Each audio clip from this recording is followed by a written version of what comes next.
Bonsoir, bienvenue sur la Libre Antenne, comme tous les soirs de 21h à minuit sur metatv.org.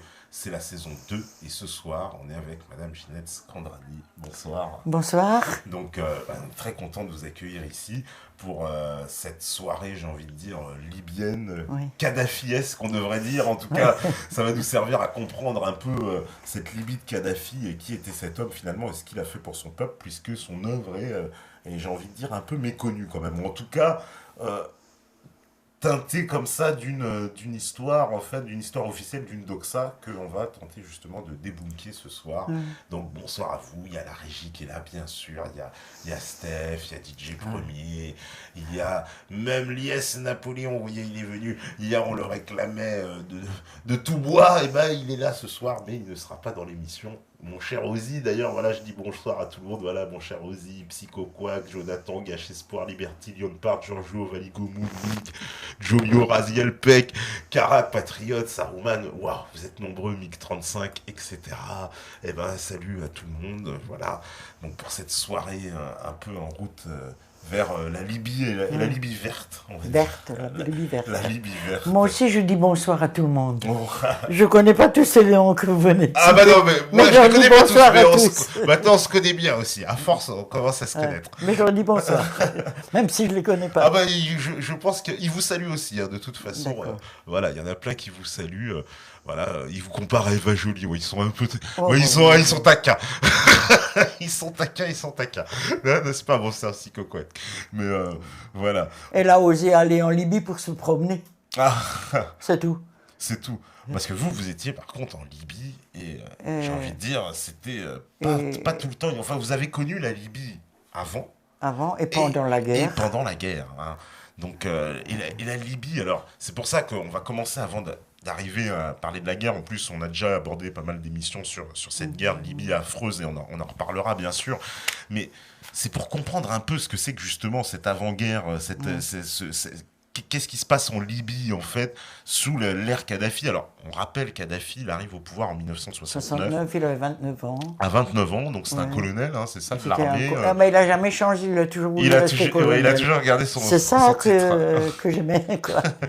Donc, colonel, il renverse le roi Idriss, Idriss, qui ouais. est un roi, on va dire, très corrompu D'opérette. aux intérêts aussi anglo-saxons, puisque Bah oui, visiblement, c'était un roi d'opérette. Hein. voilà, donc il est corrompu, il y a BP, il y a toutes les, hein, voilà, Ah, toutes ouais. les compagnies multinationales sur place, et il y a même une base américaine Une sur base place. américaine que Kadhafi s'est... Et que à lui, il s'en est viré. débarrassé, Il bien s'en est sûr, débarrassé, très ouais. vite, mais il y a une base américaine, donc ça montre déjà Déjà, comment est la Libye d'avant Kadhafi. C'est une province impériale, une espèce de vassal comme beaucoup de pays, quoi. ouais, comme beaucoup de pays dans la région. Dans la région. Donc lui, il arrive, ça renverse le paradigme direct, parce que il renvoie, on va dire, les Américains, et puis il met en place quand même un programme qu'on appellera... Mais il a libéré la Libye avec les officiers libres. Avec les officiers libres, hein, oui, de Ouais, Libye. qu'il a libéré la Libye. Et puis son programme, il l'a mis en place que plusieurs années après. Plusieurs années après, d'accord. Pas tout de suite, Au début, ouais. en fait, c'est pas trop ce qu'il va faire. En fait, il sait que c'est pas bon, Non, on change parce le qu'il pouvoir. voulait se débarrasser des Occidentaux. Voilà. Et il voulait... la Libye était quand même un pays très pauvre quand il est arrivé. Même misérable. Hein. Et il a quand même fait monter l'économie un petit peu, quoi. Puis il a créé cette fameuse Jamaria. Voilà, la Jamaïque. La Jamaria, qui est en fait, traduit textuellement, c'est en fait le peuple qui se soulève. Le peuple qui se soulève, ouais, d'accord. c'est un peu de ça. Et donc là, cette Jamaïria, donc parce que ça touche tous les aspects de la vie Tous les politique, aspects économique, politiques, culturelle, sociale, ouais, etc. On touche à tous les aspects de la société. Et c'est Non, moi j'ai été étonné parce que quand je suis arrivé en 1990, je suis arrivé en Libye. J'étais allé avec l'appel franco-arabe qui m'avait demandé de les accompagner puisqu'il était question de mettre un embargo sur la Libye. Donc on y était déjà arrivé par avion, c'était la dernière fois qu'on y allait par avion parce qu'après il disait qu'il n'y avait que l'embargo sur les vols. Mais ce n'est pas vrai, c'était un embargo beaucoup plus profond. Il fallait passer soit par la Tunisie pour y arriver, soit par Malte. Et la première fois que je suis arrivé par l'avion directement de Tripoli. Et j'ai été étonné parce que quand j'ai vu le fonctionnement, moi j'ai l'habitude du monde arabe. J'ai beaucoup l'habitude. J'étais marié avec un Tunisien, j'ai vécu en Tunisie, je connais bien l'Algérie, je connais le Maroc, je connais en Palestine, surtout les camps palestiniens j'ai été. Et donc de voir, il n'y a pas de gosses dans les rues qui mendiaient. Il n'y en avait pas. Comme en Tunisie, les gosses qui vous courent après. Au Maroc aussi. Au Maroc aussi. Ouais. Il n'y avait pas ça. Et alors on m'a expliqué que c'était depuis qu'ils avaient mis en place cette Jamaria. Et puis Kadhafi avait fait aussi un programme pour les femmes. Que les femmes fassent des études, ce qu'on a trouvé des femmes qui étaient directrices de fac, femmes directrices d'hôpital, j'ai vu moi personnellement. Et donc ces femmes-là, elles faisaient moins d'enfants. Vu qu'elles ont fait des grandes études, et souvent des études qui dépensaient les études des mecs, parce qu'elles étaient obligées de prouver qu'elles étaient capables de quelque chose, qui faisait une rivalité souvent avec les mecs, et puis elles faisaient l'armée, et tout ça. Et donc, elles faisaient moins d'enfants. Donc il y avait moins d'enfants dans les rues, les familles avaient 2, 3, 4 enfants. Il avait fait un programme parce qu'il s'était rendu compte que s'il voulait développer la Libye, il ne fallait pas trop d'enfants au début. Donc j'ai été étonné de voir cela. Donc, puis je me suis mis à étudier cette fameuse démocratie directe qu'ils avaient mis en place. J'ai demandé souvent à participer. J'ai dû aller au début, après 90, j'y allais 3-4 fois par an. Ah oui, 3-4 fois par an. Et donc j'ai participé à des congrès de base. Alors que je vous explique le congrès de base, ça se passe des fois dans une rue, des fois sur une terrasse, des fois dans un oasis, que tous les gens se réunissent et discutent sur un projet. Ils ont un projet, par exemple, d'une école, un projet d'une route, un projet d'une construction. Ils discutent jusqu'à ce qu'ils soient arrivés à un accord. C'est-à-dire tous les habitants Tous les habitants du Tous les habitants. Et c'est ouvert, il n'y a pas de... C'est inconditionnel, tout le monde vient. Voilà, tout le monde vient. Il faut avoir 16 ans quand même. Il faut avoir 16 ans, d'accord. Et ils discutent ensemble. Moi, j'ai assisté à des congrès qui ont duré 3 jours. C'est un peu comme la tchatch des Africains. C'est-à-dire, il faut qu'ils se mettent d'accord. Il faut que tout le monde soit d'accord. Donc on palabre pendant des heures et des heures. Ouais. Et j'ai vu des congrès de... Alors, après, ils votent un secrétariat. Et le secrétariat devient le congrès secondaire. Et ce congrès secondaire, il y en avait sur toute la Libye. Et c'est les représentants du congrès de ce secrétariat qui vont après au congrès général. Donc il y avait à l'époque 32 régions. Et donc les 32 régions étaient représentées au congrès général. Et les 32 régions, il y avait chaque fois 2 personnes qui représentaient la région. Et donc c'est vraiment là un observatoire de démocratie directe. On ne peut pas dire que c'était réussi à 100%, mais on peut dire que c'était un essai, c'était un laboratoire d'élaboration de cette démocratie directe. Et donc, moi, j'ai participé à un congrès de base à Tripoli sur une terrasse d'un immeuble. Et il s'agissait de débattre d'un hôpital, de l'agrandissement et tout ça. Et bon, j'avais mes traducteurs, je comprenais un peu l'arabe, pas assez. Donc, je voyais bien, ils se disputaient, ils s'engueulaient entre eux. Parce que souvent, les gens disaient que le pouvoir était unique, c'est que... Il n'y avait pas de syndicats, il n'y avait pas tout ça, mais il y avait des coordinations de médecins, il y avait des coordinations de pharmaciens, il y avait des coordinations... c'est un peu le principe des corporations. Des corporations qui représentaient chaque fois 2 personnes dans les congrès de base. Donc les syndicats étaient représentés puisque c'était une corporation. Ils étaient représentés par corporation. Par corporation. Voilà, non pas un syndicat fourre-tout comme aujourd'hui. Et ils votaient à main levée. Parce qu'ils ne supportaient pas cette histoire de mettre un bulletin dans l'urne, ils disaient parce que les autres ne voient pas. ne les voit pas. Ils préféraient que ce Et puis soit au moins on affiche visible. ses opinions, il n'y a Voilà, pas de problème, je voilà. suis d'accord ou je suis pas d'accord. Et donc, moi, Ouais. j'ai assisté à ce genre de congrès. J'ai aussi assisté à un congrès général, celui qui dirigeait toute la Libye, parce que c'était pas... Kadhafi était le porte-parole de ce congrès général. On l'appelait le guide. C'était pas un chef d'État comme un autre. On a souvent dit que Kadhafi était un dictateur, il ne pouvait pas être un dictateur parce qu'il n'y avait pas d'État. Il y avait le congrès général qui... Et maintenant... Et comment était nommé un peu le gouvernement? C'est ce congrès général qui... Ben, c'est le congrès général qui votait. Et puis j'ai été étonné de voir des ministres femmes, des ministres noirs. Contrairement, parce que j'allais souvent en Tunisie, et puis je voyais bien comment il n'y avait pas de noirs dans les gouvernements. Donc j'étais étonné de voir qu'il y avait beaucoup de noirs. Et il y avait beaucoup de noirs en Libye, parce que tout le sud de la Libye ressemble beaucoup aux Soudanais. Soudanais, oui, tout à fait, oui. Il y a beaucoup de noirs. Il y avait beaucoup de noirs. Et donc jusque dans le gouvernement, parce que Kadhafi, on sait qu'il était très porté, on en reparlera après justement ses projets sur l'Afrique. Kadhafi, il nous disait souvent, je regrette de ne pas être né noir. Et souvent il disait, mais il était très très foncé. Oui, il était très mat de peau, oui, Kadhafi. Il était très très mat de peau. Mais il aimait beaucoup les noirs. Et donc aussi ça, j'étais étonnée de voir ça. Et j'étais étonnée aussi parce que lors et puis je participais à différents congrès. Ouais. Je présidais, j'animais des congrès. J'organisais des délégations de femmes que j'amenais en Libye. Donc, lors de ces voyages, je participais souvent aux travaux du centre du Petit Livre Vert. Et donc, je connaissais tout ça, et je connaissais un peu le fonctionnement. Et ce qui m'a étonné, c'est les entreprises. Parce que visiter des entreprises où tout le monde s'arrête, prend le thé, patron ouvrier, avec vous, discute avec vous, vous explique tout.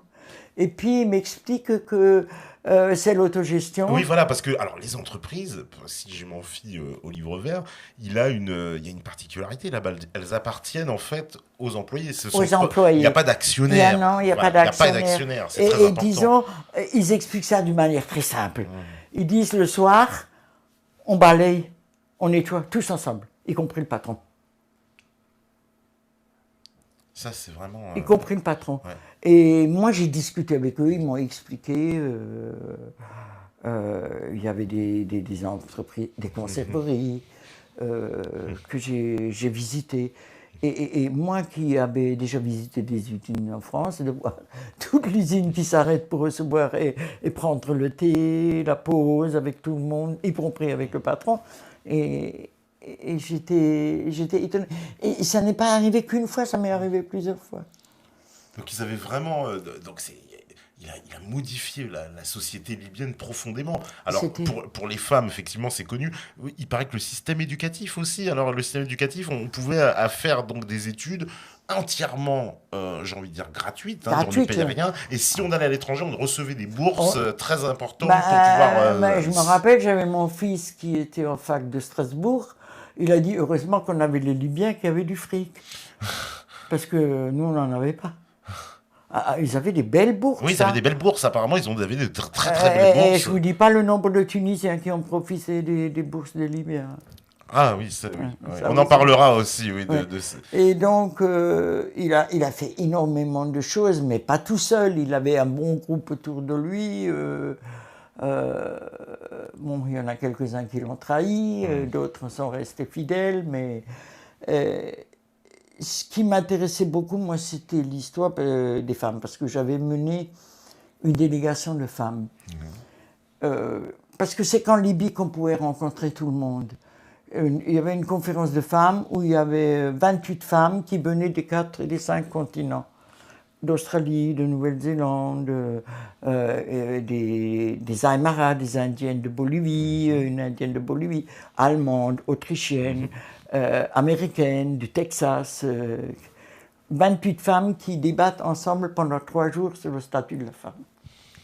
Alors vous aviez des femmes bourgeoises, des ouvrières, une princesse japonaise, et une ministre du Yémen, une irakienne, palestinienne, donc avec toutes ces... Ça, je ne l'aurais jamais vécu nulle part. D'ailleurs, j'ai fait un texte que j'avais publié à l'époque sur cette conférence de la femme. C'était sur le statut de la femme, comment les femmes évoluaient dans leur pays, voilà. Je l'avais écrit, voilà, tout ça. Voilà, avec toutes les participantes. Avec toutes les participants. Et puis, on avait fait une lettre à la fin, dans toutes les langues, demandant la levée de l'embargo sur la Libye.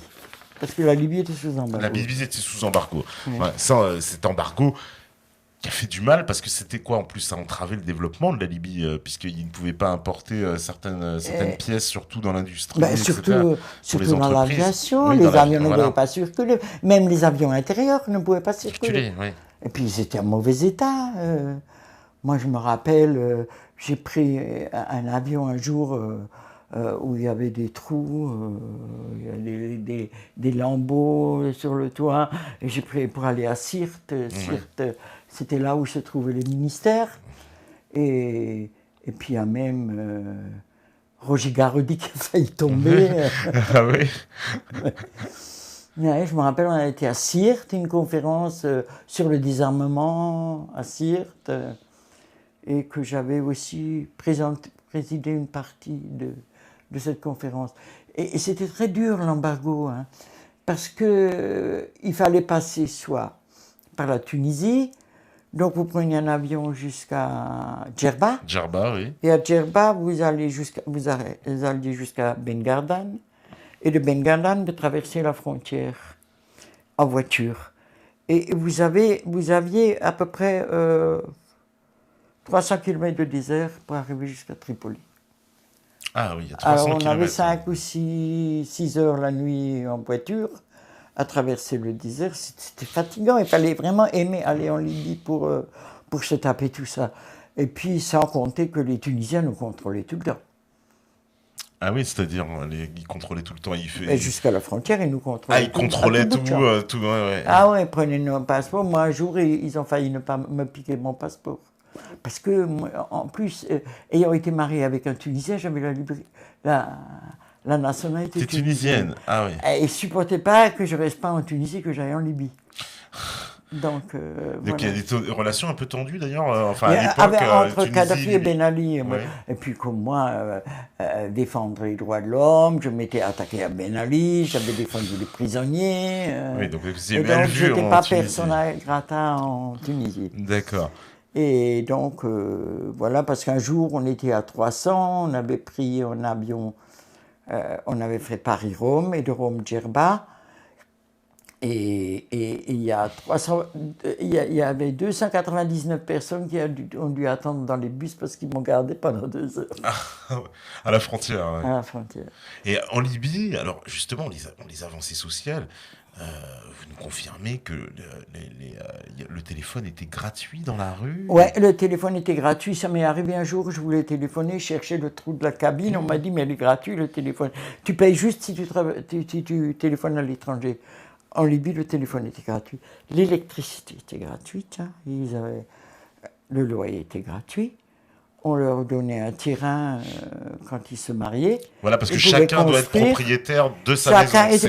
C'était une doctrine du régime, ça, très importante. Et puis, vous n'aviez pas comme au Maroc, je compare Maroc et la Tunisie, puisque j'avais l'habitude d'y aller, de ces grandes villas. C'était des maisons simples, très bien aménagées. Il n'y avait pas de gourbi. En fait, il n'y avait pas il n'y avait pas trop de différence de classe sociale, finalement. Pas du tout de différence de classe sociale. Les ministres conduisaient eux-mêmes leur voiture, ils n'avaient pas de chauffeur. Donc, il n'y avait pas de... Ça a mis du temps pour abolir cette différence de classe sociale. C'était pas évident tout de suite, hein, parce qu'il y en avait beaucoup qui râlaient. Hein. Et puis, bon, c'était surtout le grand truc de Kadhafi, c'était la libération de la femme. Ça, c'était extraordinaire, hein, ce qu'il avait fait pour les femmes. Il y avait une école militaire à Tripoli, des femmes officiers. Donc les femmes déjà étaient dans l'armée.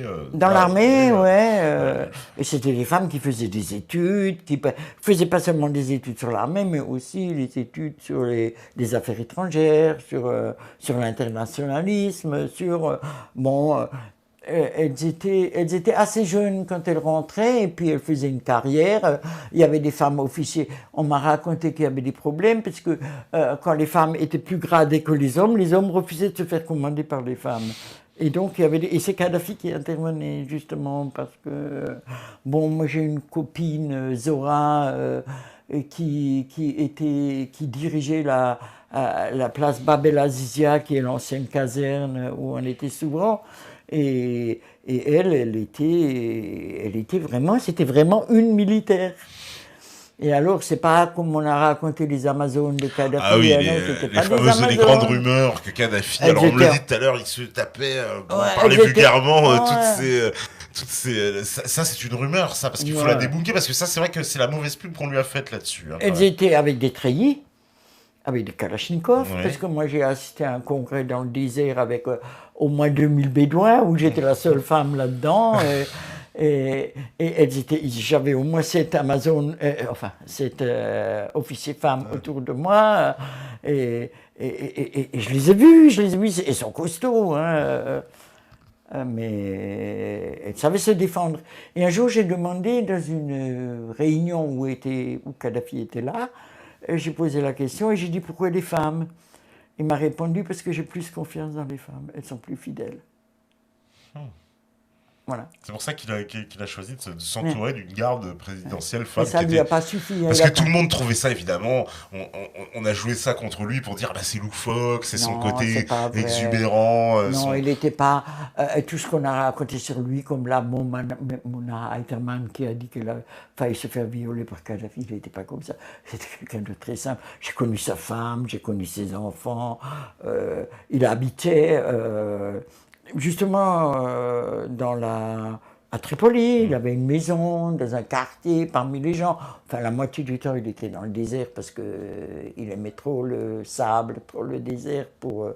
Mais il habitait parmi les gens quand il a été bombardé en 86 par les Américains. Par les Américains, oui. Ouais. Et il a gardé. Il a tué sa fille, sa petite fille. Voilà, on a tué sa petite fille et sa maison, il l'a gardée telle qu'elle. Donc telle qu'elle elle était. Il a fait construire juste cette fameuse statue d'une main qui broie à F16. Voilà. F16, oui, j'ai vu ça. Oui, voilà, ça c'est un peu la légende en plus quand même. Aujourd'hui, c'est rentré dans la légende. Ouais, ben c'était près de la caserne Bab el Azizia. Bab el Azizia, exactement.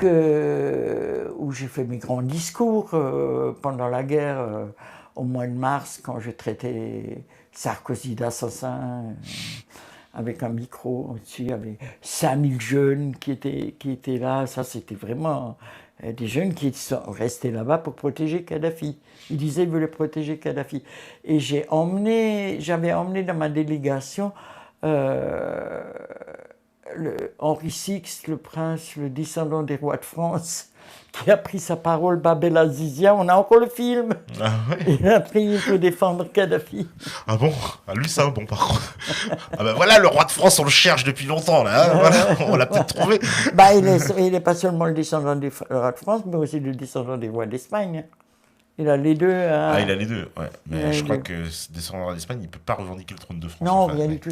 Oui, il a laissé Louis XIV. Mais il faut qu'il s'en prenne à son ancêtre. Et puis, sur ces places Bab el Azizia, j'avais aussi emmené, au mois de mars, j'avais emmené Dieudonné sur la place. Il a pris la parole sur la place. Il a fait des blagues. Et ça a marché. Parce que traduit en arabe, c'est pas la même chose. Il manque l'esprit français. Ouais, mais c'est bien, il a été applaudi. Parce que Kadhafi, alors aussi les Libyens ont profité, ils étaient largement satisfaits quand même de l'action qui a été menée et aussi d'un point de vue politique, parce que évidemment, du point de vue occidental, on nous disait toujours Kadhafi n'a pas de parti politique, c'est le signe que ce n'est pas la démocratie, c'est la dictature totale. Alors qu'en fait, la Libye, ça fonctionne autrement. Ça fonctionnait autrement. Parce que dites-moi, les partis politiques, les élections en France, pour se présenter aux élections, soit il faut avoir du fric, soit être dans un parti politique pour que les banques vous prêtent le fric. Et alors, oui, c'est la démocratie, ça. Alors que là-bas, les secrétaires sont élus par le peuple, directement peuple, pour le peuple, dans les comités. Et oui. ils ont aussi, est-ce que le peuple, il a des moyens aussi de révocation? C'est-à-dire quand il y a un dirigeant qui ne plaît pas, comment ça se passe? Mais dans les congrès. Dans les congrès, on dit non, lui... il doit dire ce qu'il a fait. Il doit présenter ce qu'il a fait. Et après, si jamais ça ne leur plaît pas, ils élisent quelqu'un d'autre. Ils élisent quelqu'un d'autre. Ils peuvent révoquer quelqu'un qui ne leur plaît pas. Bon, et c'était pas tout à fait parfait parce qu'il y avait quelque chose qui m'a dérangé. Alors, il faut tout dire. C'est dire. les fameux comités révolutionnaires. Ouais. Les comités révolutionnaires, c'était à part, ça dépendait de Kadhafi directement. D'accord. Les comités révolutionnaires contrôlaient les congrès de base, ils contrôlaient que tous les gens y assistent, n'y assistent pas, ils contrôlaient tout. Et j'ai trouvé que c'était un peu une police parallèle. Et ça m'a un peu dérangé. Et je leur ai dit. Bon, ils disaient, c'est un début. Et puis j'ai posé aussi quelques questions qui les ont dérogés. Si les immigrés africains participaient au congrès de base. Je leur ai posé la question. Les immigrés qui arrivent du Sénégal. Puis il y avait beaucoup de Sénégalais là-bas. Alors oui, beaucoup d'immigrés africains. Ils étaient plusieurs millions. Il y avait 1 million d'Africains. Un million et quelques. Parce que la Libye est un très grand pays et qui a très peu d'habitants. Il n'y avait que 6 millions de Libyens, et donc il a fait venir beaucoup d'Africains. Alors moi j'ai posé la question, naturellement, parce que je suis assez chiant. Je leur ai demandé ils ont dit on est en train de créer un congrès pour les immigrés, pour les faire participer. Ah d'accord, un congrès pour les étrangers. Ben, il faut dire quand même, ces étrangers étaient heureux en Libye parce qu'ils bénéficiaient de bons salaires, de bonnes conditions, visiblement. Voilà, de travail. Et il a fait construire des maisons. Voilà, ils avaient des très bonnes conditions. Parce que cette route qui partait de Ben Gardan en Tunisie, qui allait jusqu'à Tripoli, elle était déserte. Et la dernière fois que je suis allé en Libye, c'était pendant la guerre, il y avait des baraques partout, des maisons partout. Alors j'ai demandé si c'était tous devenus maçons. Alors ils m'ont répondu, mais non, c'est pour les Africains qu'on a construit des maisons pour des commerces, ils font du commerce. Kadhafi a fait construire des maisons pour les Africains. Donc les Africains, ils vivaient très bien, ils étaient Parce heureux. Parce que moi, je les ai rencontrés à la frontière pendant la guerre, au mois de mars, quand c'était pas encore l'OTAN, quand c'était la France qui bombardait. Quand j'ai vu tous ces réfugiés qui partaient, c'était tous des Noirs. Tous des Africains qui partaient, qui allaient s'installer en Tunisie et qui pleuraient. Et puis je me suis dit, tiens, des Nigériens, ils doivent parler français. Alors je suis allé trouver des femmes, j'ai commencé à discuter avec elles. Elles ont dit, on a perdu le paradis. Elles m'ont dit. Et elles pleuraient, hein, avec les enfants et tout. Mais des milliers, des fils. Et Dieudonné me demandait, mais c'est quoi ça? J'ai dit, attends, je vais aller voir. Et c'est tous les immigrés qui rentraient chez eux, quoi, qui sont Non, partis. ils rentraient pas chez eux, Enfin, ils allaient dans des camps en Tunisie. Ah, ils allaient dans des camps. Ils sont où actuellement? Ils sont dans des camps en Tunisie encore? Non, là maintenant, où, les camps, ils sont en Tunisie, ils traînent dans les rues, soit les pauvres, soit d'autres qui avaient des sous. Et certains sont rentrés en Afrique, mais d'autres traînent en Tunisie. Et c'est surtout les Libyens qui ont un problème en Tunisie. Oui, parce que les Libyens réfugiés, il faut le dire, c'est un pourcentage incroyable de Libyens réfugiés. 3 millions, c'est la moitié du pays, c'est 50% d'un Libyen sur deux. Et puis, ils sont en Tunisie, et puis apparemment, ça se passe pareil en Égypte. J'ai pas été en Égypte, mais j'ai été en Tunisie, je les ai rencontrés. Il y a 2 ans, j'ai fait une conférence avec les réfugiés, les exilés libyens. Et ils m'ont dit, ils ont dit textuellement, devant la télé, devant tout le monde, devant France 24 qui était là, lorsque nous nous sommes présentés à l'ambassade de Libye en Tunisie, ils nous ont renvoyés en disant vous n'êtes pas des Libyens, vous êtes des kadhafistes. Et souvent des médecins, des avocats, s'ils n'étaient pas aidés par les Libyens, par les Tunisiens, surtout dans le sud, je crois qu'ils crèveraient tous de faim. C'est un drame humanitaire. Et il paraît que c'est pareil en Égypte. Et c'est pareil en Égypte. Et visiblement, ils n'ont pas de statut, puisqu'on en avait parlé ici avec Franck Pucciarelli, et ces gens n'ont pas de statut. Ils n'ont pas, même le Haut Commissariat aux réfugiés ne leur a pas reconnu encore en tant que réfugiés. Oui, Franck s'occupe beaucoup des réfugiés. Il a été en Égypte, lui, il a vu. Il m'a dit justement que c'était la même chose qu'en Tunisie. Moi, j'ai préféré aller en Tunisie parce que je connais bien la Tunisie, parce qu'il y avait Ibrahim, le représentant du Congrès général. Le porte-parole, l'ex-porte-parole du gouvernement qui était là. Ibrahim. Et puis, j'étais avec des avocats tunisiens, puis des avocats libyens. On a fait cette conférence sur les exilés libyens, justement, avec des gens qui travaillaient à Genève, mais ils ont dit que les Libyens n'avaient aucun statut. Aucun statut. Aucun statut. Donc, on a détruit la Libye. On l'a détruit, complètement détruit. C'était un pays magnifique, la Libye. Ils l'ont détruit. Il y avait des millions de morts, des prisonniers. Les morts, c'était surtout les Africains. Hein, parce que ce Belhadj, Ali Belhadj, qui était le président du CNT. Oui, voilà, qui a été en plus dans le groupe libyen interarmé, qui était une filiale d'Al-Qaïda, semble-t-il. Etc. C'est celui-là qui a fait courir le bruit qu'ils étaient tous des mercenaires. Voilà, que les Noirs et les Africains étaient des mercenaires de Kadhafi. C'est 1 million de Noirs qu'ils ont massacrés. Massacrés, carrément tués. Ou emprisonnés dans des camps, torturés. Quand il est venu à Ali Belhadj, il est venu à Paris. Oui. Il est venu à Paris, chez l'Harmattan. Oui. Il allait faire une conférence, et les Libyens nous avaient avertis. Et on s'est mis dans la conférence, Franck et moi.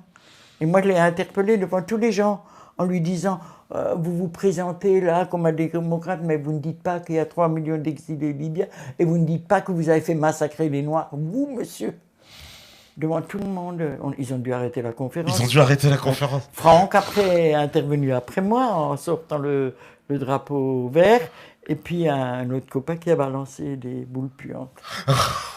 D'accord, vous avez perturbé la conférence d'Abdelhaki. Ah, les Libyens nous ont remerciés. Ah bah, c'est magnifique, belle action, effectivement. Ils nous ont remerciés, hein, je vous garantis. Hein. Mais ce Ali Belhadj, c'est un être dégoûtant. Comment ose-t-il venir parler en France de démocratie alors que la Libye, c'est le chaos. C'est le chaos total. Alors, le chaos, avant qu'on parle, on en parlera juste de toute cette guerre, mais les Libyens aussi, Kadhafi avait développé un axe de développement, on va dire, très puissant avec l'Afrique, en particulier les projets satellitaires, le projet RASCOM. Oui, j'en arrive à ça, parce que j'ai beaucoup appris, parce que j'ai participé en tant qu'observatrice à la première réunion de l'Union africaine, quand Kadhafi avait payé la dette de tous les Africains, parce que il ne pouvait pas rassembler l'Union africaine, parce que la majorité des États avaient des dettes. Et Kadhafi avait payé toutes les dettes pour remonter cette Union africaine en vue de créer les États-Unis d'Afrique. Et donc, il leur avait financé des satellites, parce que si vous étiez au Sénégal et vous vouliez téléphoner au Mali, il fallait passer par Londres ou par New York pour téléphoner. Et donc, vous imaginez ce que ça coûte. Oui, ça coûtait et donc, 550 millions par an, apparemment. Grâce à Kadhafi, on peut téléphoner directement du Mali au Sénégal et c'est beaucoup moins cher. Il voulait aussi monter une banque africaine. Il était en train de la financer. Voilà, avec le fameux FMA, le Fonds monétaire africain. Le Fonds monétaire africain, qui continue un petit peu. Oui, parce qu'il y avait l'Algérie aussi qui participait beaucoup. D'ailleurs, ils sont très fâchés, les Algériens. On en parlera des Algériens. Ah oui, les Algériens. Ils sont très fâchés. Les Algériens, c'était absolument hostile à l'intervention en Libye. C'est les seuls. Mais c'était les seuls. Les Algériens étaient les seuls. C'est les seuls du monde arabe, on va dire. C'est du monde arabe. Et c'est pas gloire aux Algériens sur cette affaire. Il y a beaucoup d'Algériens qui nous regardent, ils se rendent compte. Et c'est bien pour ça que Aïcha est en Algérie. Et en Algérie. Voilà. Et gardée. Et protégée. Protégée, voilà. Non pas prisonnière comme certains l'entendent, mais plutôt pour sa protection, vaut mieux qu'elle reste en Algérie. Et disons.